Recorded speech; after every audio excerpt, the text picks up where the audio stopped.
Olá, meus irmãos. A paz do Mestre Jesus esteja com todos vocês.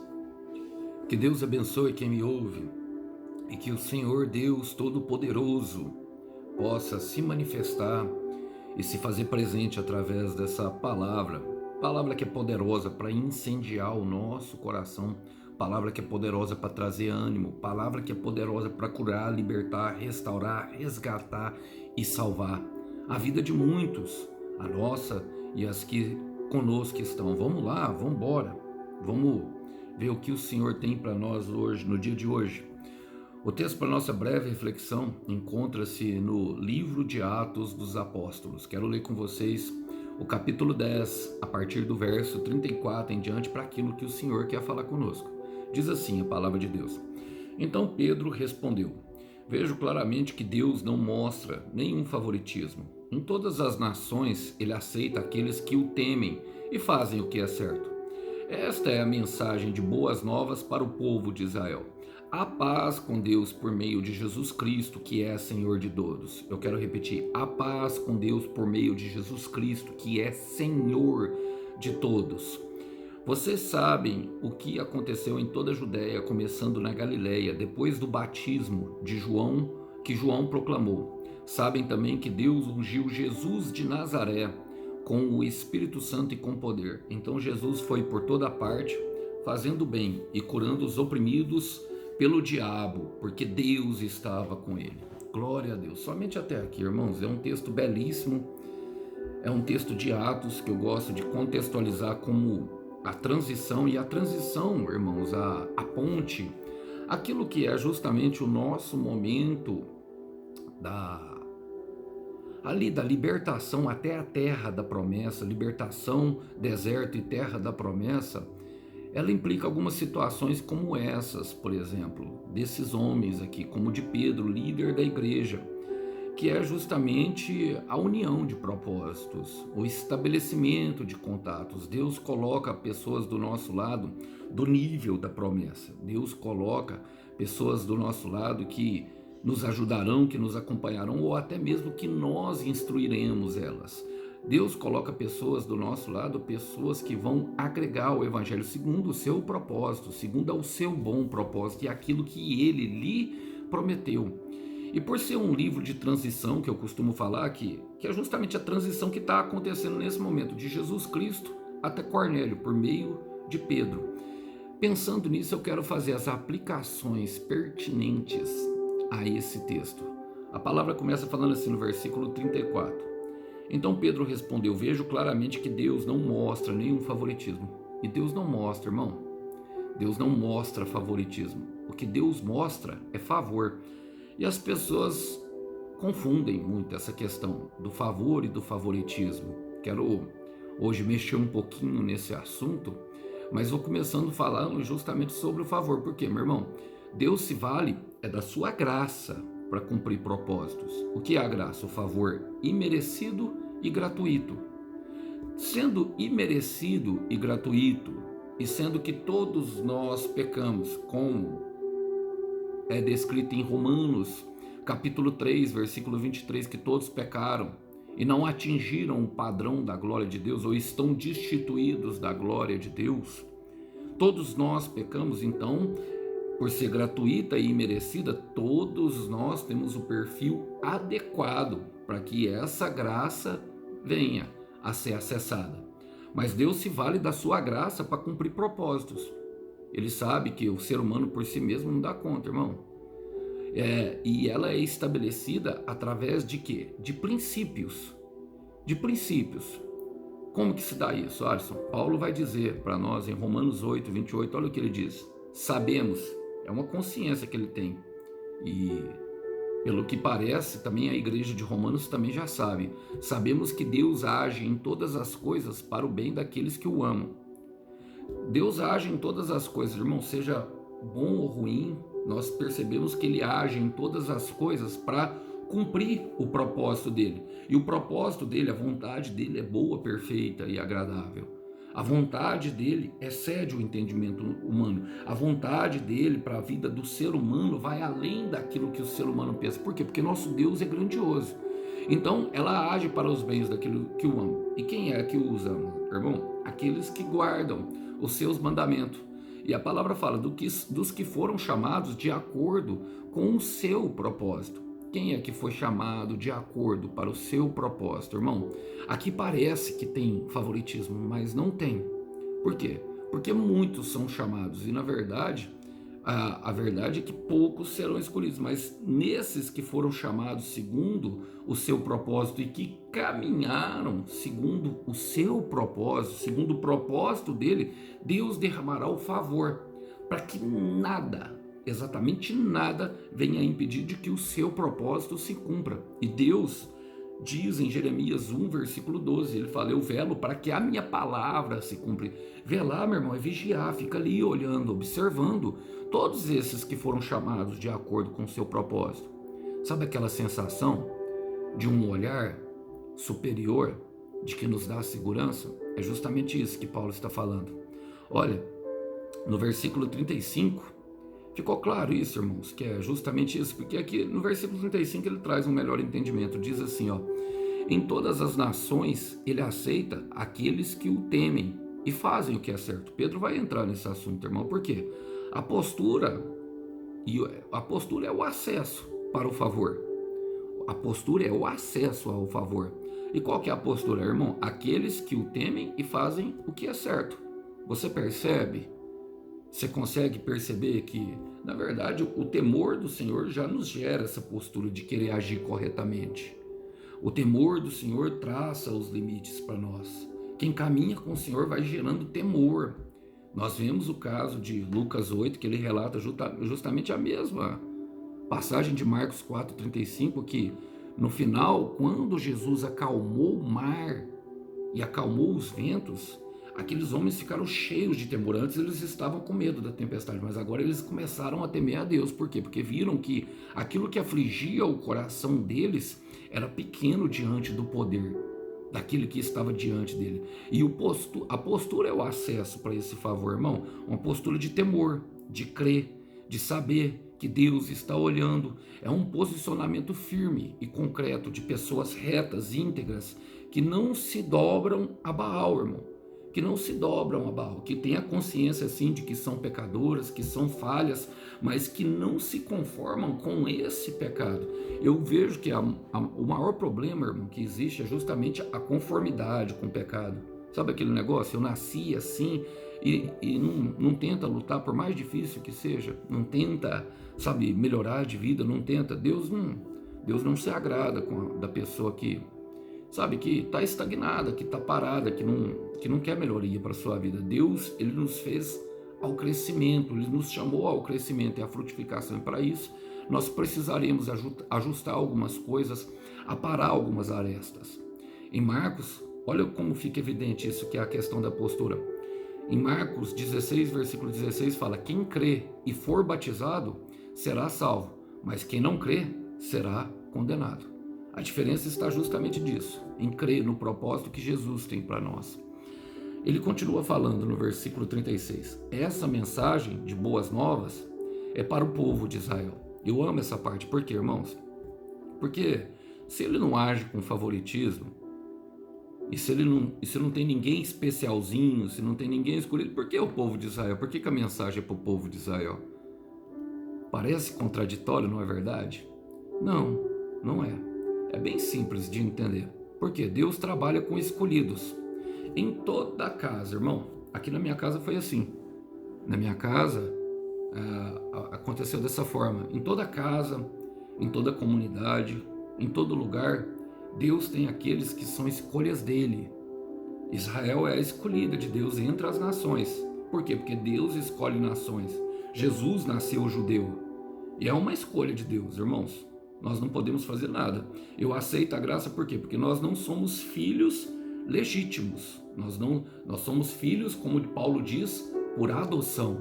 Irmão, eu não me importo nem um pouco, eu só quero ser filho do meu pai.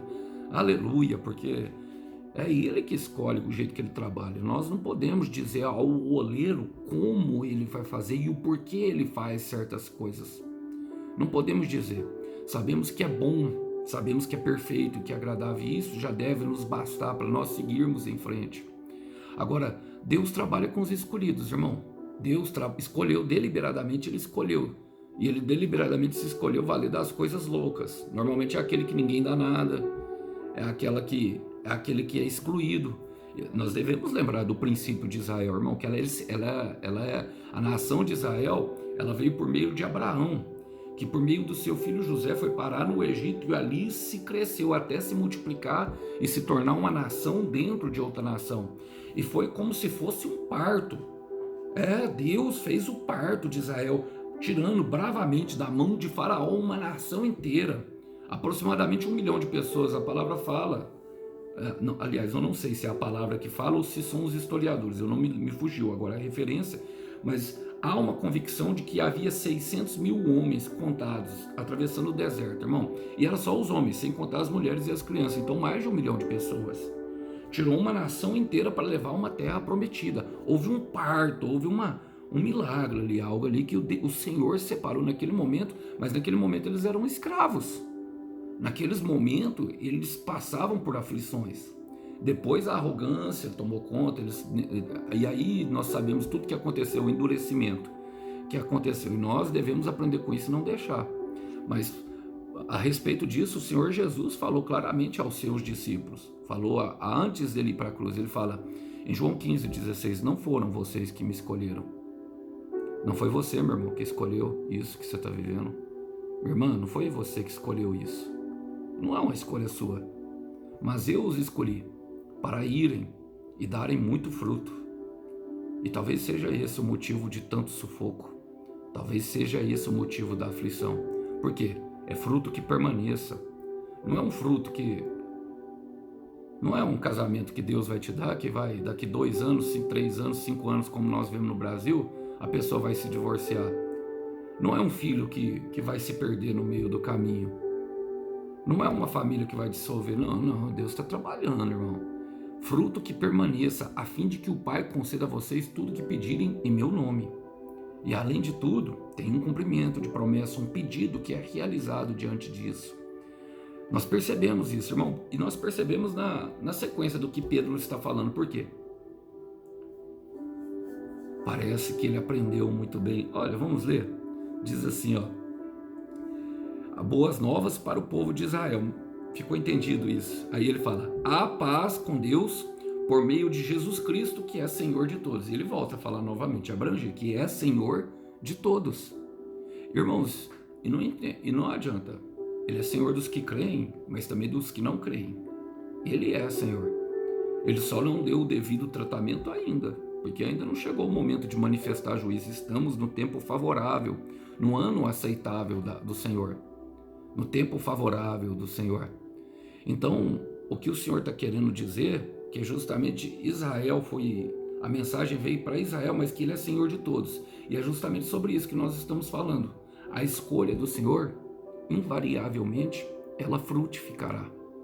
Escolhas do Senhor frutificam, irmão. Escolhas do Senhor se propagam. Escolhas do Senhor se tornam uma pessoa. Abraão se tornou uma nação. Eu quero repetir isso porque eu creio que alguém precisa entender isso. Abraão se tornou uma nação. Deus de um formou uma nação. E é isso que Deus faz. Olhe para você, meu irmão. Olhe para você, minha irmã. Você é uma nação. Eu quero repetir. Você é uma nação escolhida de Deus. E aí outras palavras nesse mesmo texto de João 15 começam a fazer sentido. João 15:5, o Senhor Jesus diz, eu sou a videira e vocês são ramos. Ou seja, Ele é o Senhor, irmão. E tudo que nós precisaremos para essa caminhada, tudo que os ramos precisam para darem os frutos, eles encontram justamente no tronco da videira. É do tronco da videira, porque o tronco está conectado à terra, e dali extraem-se os nutrientes necessários para que a videira cresça saudável. É no Senhor Jesus que nós encontramos paz. É no Senhor Jesus que nós encontramos alegria. É no Senhor Jesus que nós encontramos prosperidade. É no Senhor Jesus que nós encontramos propósito. É no Senhor Jesus que encontramos o sentido da vida. E Ele é a videira e nós somos os ramos. E Ele fala, se alguém, perceba que começa com a conjunção se, que é totalmente condicional. Aqui dá a opção, irmão, de crer e não crer.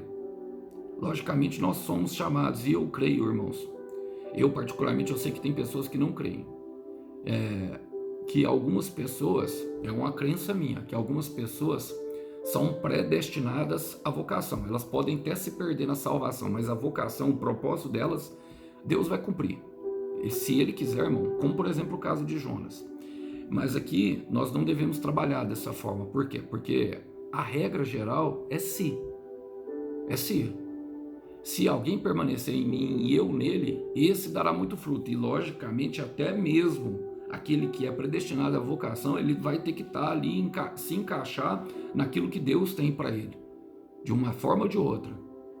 Seja com o jeitinho de Deus, como por exemplo algumas tempestades que ele envia. Ele tem poder, irmão, ele tem poder para convencer o homem. Ele é poderoso para fazer.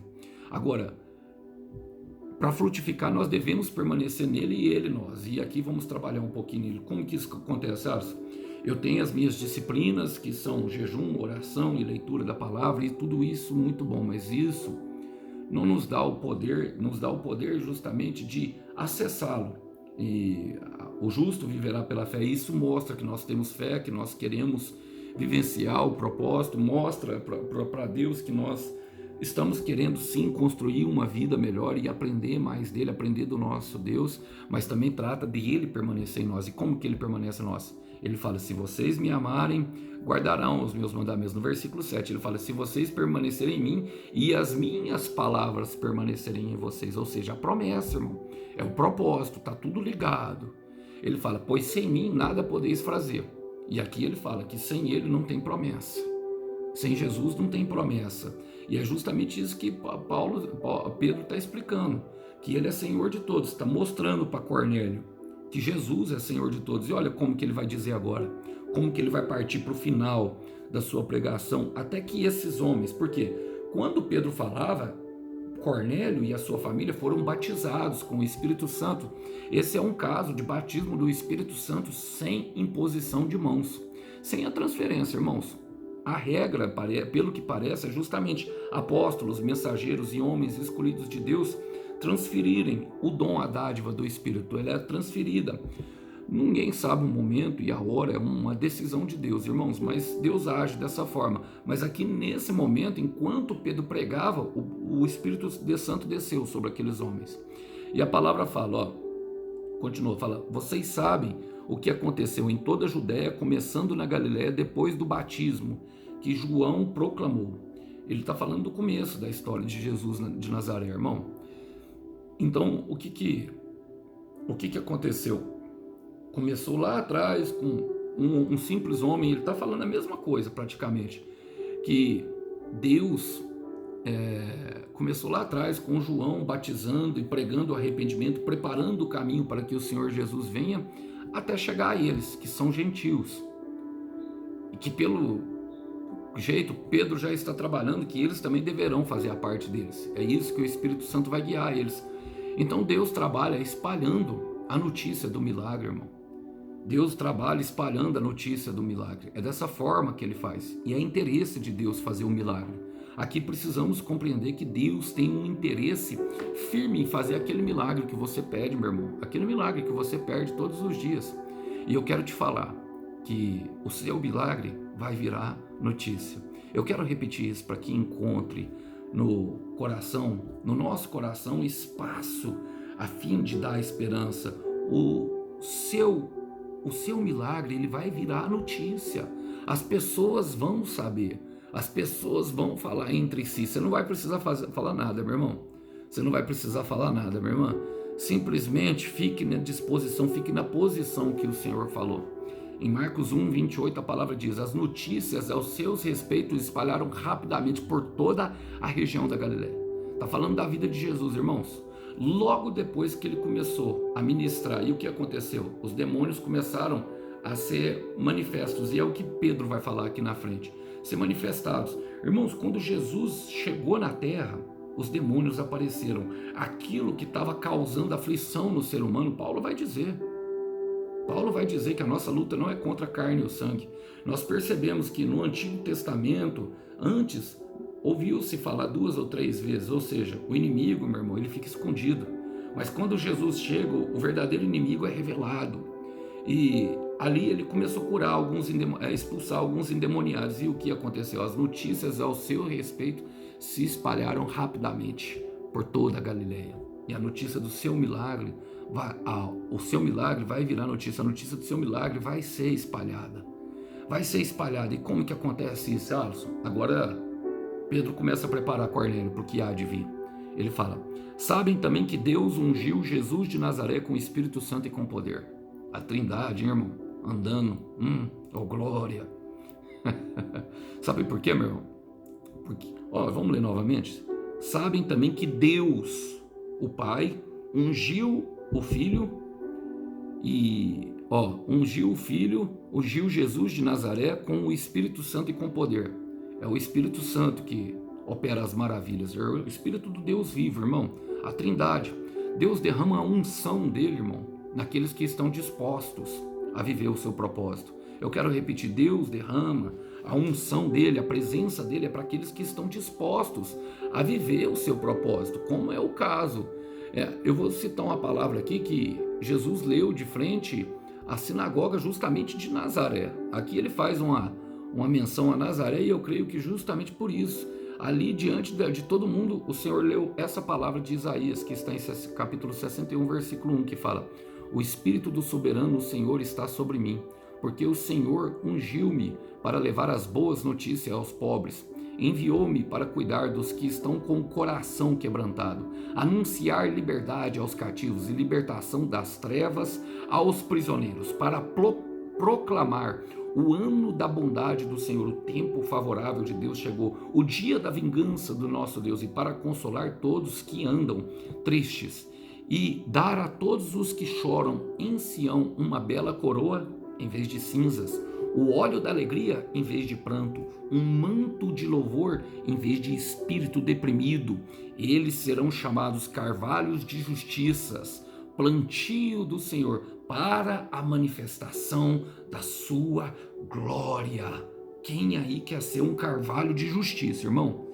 Quem aí quer ser um carvalho de justiça, meu irmão? Então declare: eu creio na palavra do Senhor, eu creio que o Senhor derramará o seu Espírito sobre mim, meu irmão. E quando ele vem, quando Deus desce na terra, quando o amor invade a terra, irmão, o mal não pode resistir. Olha o que Pedro vai dizer, vai falando assim, então, depois de receber, então Jesus foi, vocês lembram do batismo de João? Quando a pomba desceu, então Jesus foi por toda parte fazendo bem e curando todos os oprimidos pelo diabo, porque Deus estava com ele, irmão. E aqui nós percebemos aquilo que Paulo fala na carta de Romanos. Ele fala em Romanos 8:19 que toda a criação anseia, fica ansiosamente esperando a manifestação dos filhos de Deus. Quem aí é filho, meu irmão? E aqui nós temos a compreensão, porque Jesus foi por toda parte fazendo bem, irmão, e curando os enfermos. A unção tem propósito. A unção é para fazer o bem, para curar todos que estão oprimidos pelo diabo. É para isso que ele nos chamou. É para isso que ele quer que nós nos levantemos como igreja gloriosa.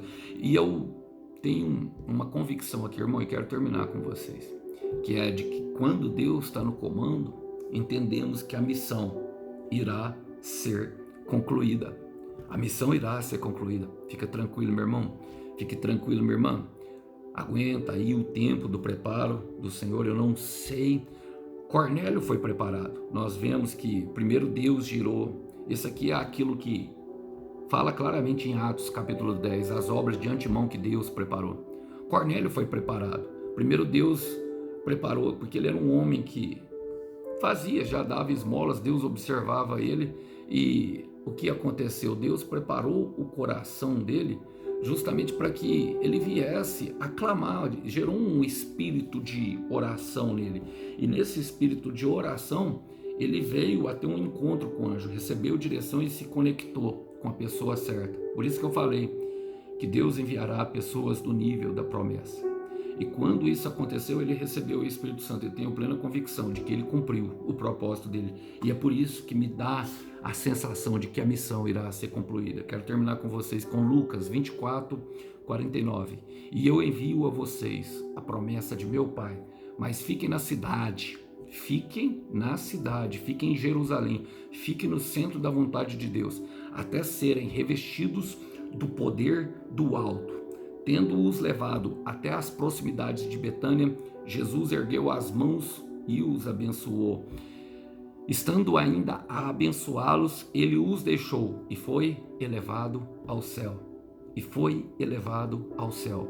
E ele está sentado no trono. E no trono está sentado.